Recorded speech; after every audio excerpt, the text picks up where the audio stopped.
Hello, welcome to the Redmen TV. It's the Starting 11 prediction show. Liverpool host Cardiff at Anfield, back in Premier League action, back in the goals midweek against Red Star Belgrade. Hopefully we can carry that form on into this Premier League game. I am here, as I always am, to try and predict the side that Jurgen Klopp will put out to batter Cardiff, hopefully, and put some pressure on the other people at the top of the league with us. You know, the likes of Tottenham Hotspur, the likes of Chelsea, the likes of Manchester City. None of our big rivals play on Saturday. They're all Sunday, and then that big Spurs City game over on Monday night from Wembley. So let's get started with the goalkeeper first and foremost. I'm going to pick that Jurgen Klopp puts Simon Mignolet in. Only kidding, it's going to be Alisson Becker. Of course it's going to be Alisson Becker because Alisson Becker is Liverpool's goalkeeper. He still only conceded 3 goals in 9 appearances. That's 3 goals in 9 appearances. 3 goals in 9 appearances in the Premier League. That is absolutely outstanding, isn't it? Saves with reflexes per 90, 1.99. Wow. So that's any save where he has to use his reflexes, so it's like a close shot and something like that. I mean, the guy's been absolutely outstanding. Against Red Star, it was that throw to Andy Robertson where he like span it round the corner, and you're thinking to yourself, boy, what have we got going on here then? Alisson Becker, my word. At right back, I think it's going to be young Trent Alexander-Arnold once again. I think he was rested for a couple of games. He hasn't had the best start to a season, but we know what this lad can do. And I felt like midweek he got back into that little bit of form. And I do feel that Klopp will pick Trent Alexander-Arnold at right back. And listen, you know, still averaging over 5 interceptions per 90. Still very much involved in the build-up. 57 passes per 90 minutes as well from that right back spot. But it's those balls down the side to the likes of Mo Salah or Xherdan Shaqiri the other night that were what we're looking for. Maybe if Firmino to play the 10 or Firmino to play the 9, drop him back into that space. Can he hit his feet? Can we play off him? That's something that Trent Alexander-Arnold does so well from the right back position. It's a reason that I think he'll start. We look to try and put Cardiff under so much pressure this weekend. Centre-backs, I'm going to start with the youngster again. 21-year-old Joe Gomez has been absolutely outstanding. And you think after, 9 Premier League appearances so far this season, I'd get bored of saying it. Well, I'm not, because Joe Gomez might be the best, I don't know, centre-half in the league. But he might not be, because we've got Virgil van Dijk as well. But that's at the type of level that he's playing at the moment. The speed, the reading of the game, the tackling, the head and the composure, the covering for his mate, covering for right back. Nothing seems to faze Joe Gomez at the moment. And, again, John Machin said it on the Final Word show for Red Star. Nobody played better than Joe Gomez in a game where we ain't really troubled that much, and he's been absolutely outstanding. He really has. 5.6 interceptions per 90, winning 56% of his aerial duels as well. Alongside him, I do think that it's going to be his normal partner. It's going to be Virgil van Dijk. He's played every single Premier League game so far, all 7 wins and 2 draws of them.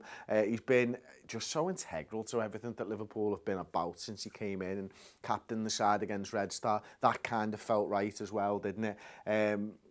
Aerial duels, only winning 55% of them. Just shows you how good Joe Gomez's stats were for that. 6.67 per 97, over 7.5 interceptions per 90 as well. At left back, I think it's going to be the man that it always is. It's going to be Andy Robertson, so an unchanged back 5 for Liverpool from midweek. He's got 1 assist in the Premier League so far. He's got 4 assists in total. All of those assists have been for the first goal in the game where he's got an assist. That's a really interesting thing, isn't it? He obviously gets on midweek. And he looked back at it, didn't he? Andy Robertson gets a round of applause, standing ovation from everybody inside Anfield. And, I said on the Final Word show, I really think that maybe when Andy Robertson plays well, Liverpool play well, and I mean that in an attacking sense. And we saw Andy Robertson almost back to his best. A couple of uncharacteristically poor crosses, but 1 assist to Firmino, absolutely superb.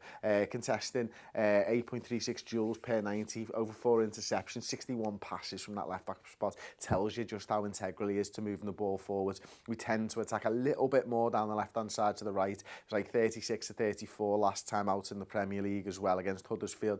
36% down the left side, 34% down that right-hand side. And Robertson is absolutely key. Whoever he seems to play with, he seems to have an understanding with. Well, the understanding is, I'm going to give the ball to you and I'm going to go down the wing. It's quite an easy understanding to get, isn't it? I play 5-a-side and I do a lot of that. I'll stand in the middle and go, give us the ball and you fucking run.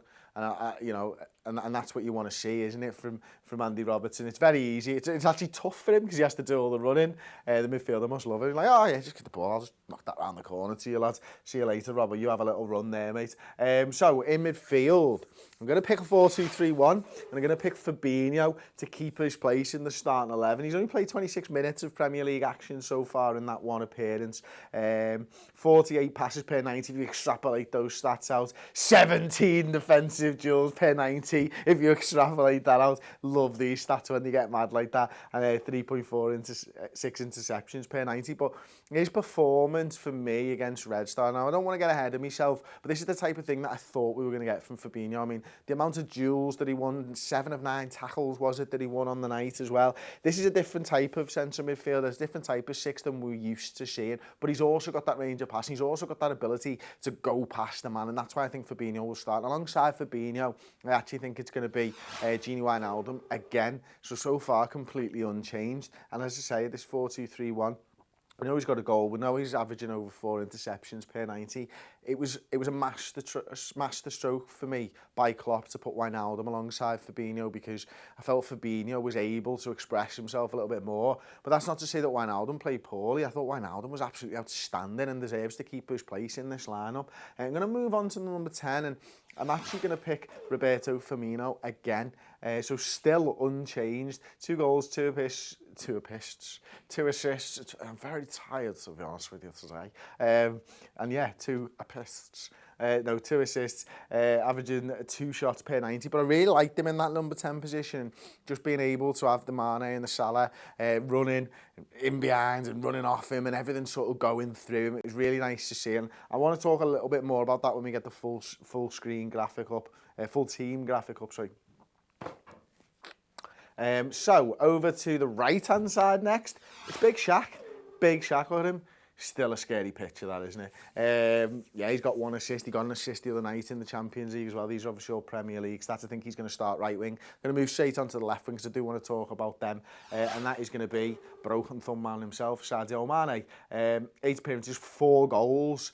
I think that was his first goal in 7 against Red Star, something like that. So hopefully that'll be him. And we get into another one of those little patchy, another one of those sort of, what's the word?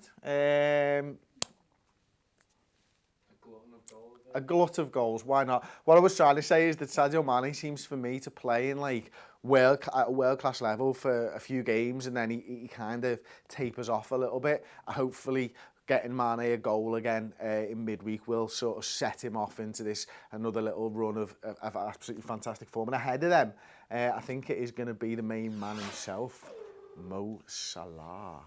And there you go, that is my starting 11. Let me know yours in the comment section. I'm going to come into the comment section very, very soon. We'll get the full screen graphic up first and foremost then. And as you can see, I've set it up. It's a completely unchanged lineup. I do want to mention the fact that I will talk about this on the Uncensored Match build-up show a little bit as well. I wondered whether Lovren might come into this spot here. Maybe we rest Joe Gomez for a little bit. I think he's played a lot of minutes so far this season, and I just wonder whether that might be one. So if I'm going to get this wrong, I think it might be at this spot here with Gomez for Lovren. But I really like that midfield. And I like the way we had 4 lads up front. You know, we talked about the Fab Four a lot last season, didn't we? At the start of the season with Coutinho plus these 3. Sorry, I'm so used to saying those 3 there. But I actually think that, you know what, Firmino in that 10, Shaqiri playing in his natural position, Salah playing up top, and then Mane could be a new sort of Fab Four. It's actually something I speak to Steor on the newsroom about. We do an hour-long podcast every Thursday with a journalist. And Steor, you might not know this, is an actual journalist. He works in football journalism. Sat down and spoke to him about this new Fab Four, and he's got some really interesting insights into that. So do check that out on the redmentv.com. But the way that these 4 play off each other's key. I mean, Shaqiri is in this area of the field here, and he plays that ball in for Robertson to come round to get the goal. And Firmino, it's almost perfect number 10, isn't it? You got Mane running to the front post, Salah running to the back post. Firmino just picks the ball up on the edge here, turns his man, shoots, scores, goal, game over. Thank you very much. It was absolutely fantastic to see. So I'm going to get into some of the comments then.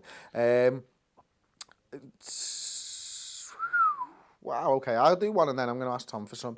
Jason Sandu. Wouldn't be surprised if Klein, Lovren or Moreno started. I'd be really surprised if Klein started. I think we've already seen that Trent's the number 1 right back maybe, and then Joe Gomez is the number 2. So if then see Nathaniel Klein come into this set, that would surprise me. Moreno wouldn't surprise me too much. I haven't seen him get a couple of minutes, but then equally I would be surprised. Lovren definitely wouldn't, which I've already spoken about. Ezra Wilson says, Chris, how much for the jumper? You're not buying this off me, lad. And we don't sell it at the moment, currently. Not yet. Watch this space. Tom, get me going, mate. Chris Atkins says, we have a midweek free next week, so no need to rest players. True. I think that's right. I'd like to know who you think I'm resting in this formation. I can't see that I'm resting. I think he's just saying he wants this formation because... right, okay. Yeah, that makes sense, Chris. I think the one thing that you could use this game for, because I truly believe that Liverpool are a much better side than Cardiff, and we should be able to make changes if we want to protect us, not for next week, the week after, but so when we get to the business end of the season, I want to see Liverpool being able to play at this level week in, week out, and hopefully have some Champions League games to throw in midweek still as well.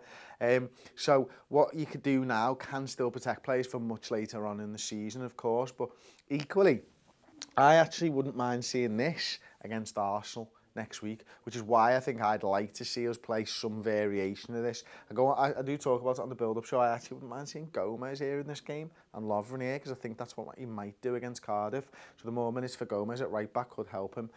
But again, I do talk about that a little bit more on the Intensive Match build-up show. I don't really want to tread over that too much. Johnny Gale says, do you think Milner is in for the shout?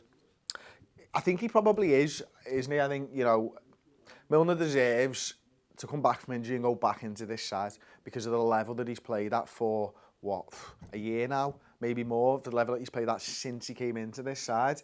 I just wonder whether this 4-2-3-1 against sides that we're supposed to beat at Anfield is maybe something that we're going to see, this almost horses for courses approach from Jurgen and Liverpool. And I wonder whether away games will play that 4-3-3. You get the extra man in midfield, you try and dominate and you take control of the game in that way. But at home, you'd almost have a front four and then one of these lads going as well. So, yes, Milner to come back into the side, and I think if Milner comes back into the side, I expect it to almost go to a 4-3-3 because he's got such a good understanding with Robertson there. I don't think you need to rush him back though, do you? I think we saw him come back into the side after a short layoff for a hamstring injury, and you sort of aggravate it. There's no point in risking James Milner if you don't have to, which is why I think Klopp will go for this and not with James Milner, to answer the question. Hank Woodward says, any Hank Woodward? I know. Good name. Maybe. What was the guy from King of the Hill called? King of the Hill? I don't know. Was it King of the Hill? I was there. Go ahead. What was he asking anyway? Anyway, any shout for Shaqiri in the 10, Salah wide and Bobby up top? Say that again? I wasn't listening. Any shout for Shaqiri in the 10, Salah wide and Bobby up top? Absolutely, and this is the thing, isn't it? I would have said you'd be mad. You'd never see Jurgen pick Firmino in the number 10 position. Certainly that formation that we played against Red. I'm sorry, I googled Hank's name. I've got to own up to it, right? And his name's Hank Rutherford Hill, so it's not Hank Woodward. Anyway, back onto your question. That's why I wasn't listening to you. I was Googling Hank King of the Hill. Sorry. I've just got to wait until after the shows for doing this type of stuff. But anyway, you don't get that on Sky Sports, do you? I'm going to hold on to the TV. It just feels right now. And, you know what I mean? This is what you could have won type of stuff. No, I'm not. I'm not going to hold on to the telly. So, in answer to your question, which I've almost completely forgotten about, Shaqiri in the 10, Firmino up top, Salah on the right-hand side. Yes. But this is the great thing about this Liverpool team, isn't it? You can pick the right 11 players like I did midweek and they just play in completely different positions. And it must be so difficult to game plan for this Jurgen Klopp side at the moment because we were becoming a little bit predictable under Jurgen Klopp. We were playing that 4-3-3 and we know how the front three are going to set up. And Neil Warnock will be like, until Wednesday, he'll be like, right, they're going to play Salah on the right, they're going to play Bobby up top, they're going to play Mane here, and maybe Shaqiri in the centre. And we just flip it around and you go, oh, well, bugger. What am I going to do now? You know what I mean? How are we going to stop this? Lads, anyone? I don't know. Red Star? Maybe they can show us now. Red Star didn't show you how to stop Bobby Firmino in the 10 and Shaqiri on there. But this lad's really important at the moment. He's playing at a really high level, and I'm really excited to see it. And I really do want to see this formation. And I really do want to see a little bit more of Firmino in the 10 because everybody knows I love the 4-2-3 and everyone always knows that I want to see Bobby in the 10. And more importantly, Salah's back in the goals as well. Go on, Tom, one more. Sean Gerard Bailey, do you see Sturridge starting? I guess, do you want to see him play? I was going to say, I mean, no, I don't see him Obviously starting. not, yeah. I've just predicted, I'm going to hold the tally again, I've just predicted this side here. Would you like to see Sturridge start? I would because... No, I wouldn't, actually. I take it back. I want to see this side. Sturridge was fantastic when he came on against Red Star. He really was. And there'll be time and a place for him. And maybe it's 20 to go when you're resting Salah or Firmino against Arsenal, when we've blitzed Creagdom and we've scored 3 goals. And maybe Sturridge is going to be a very, very important player for us this season. And he can start games. He proved that against PSG. And he can get goals when he starts games. But equally, what an option to have. You know, he's not got that blistering pace, that searing pace of a Salah or a Mane. He's not got the ability to run around for 90 minutes like a Shaqiri or a Firmino. But 20 minutes to go, 30 minutes to go, when a team's tiring, to then be faced with a fit Daniel Sturridge and a fresh Daniel Sturridge, one that maybe can't go 90 minutes like the other lads, but can do 30, 110%. That could be a real key area for us this season. And I see him getting 10 to 15 goals this season, I really do. And I'm excited to see Daniel Sturridge whenever he gets onto the field, maybe just not starting games. So if you've enjoyed the video, drop a like on the video. Subscribe to Redmen TV on YouTube, of course. And we'll see you next time on the Redmen TV. Ta-ra.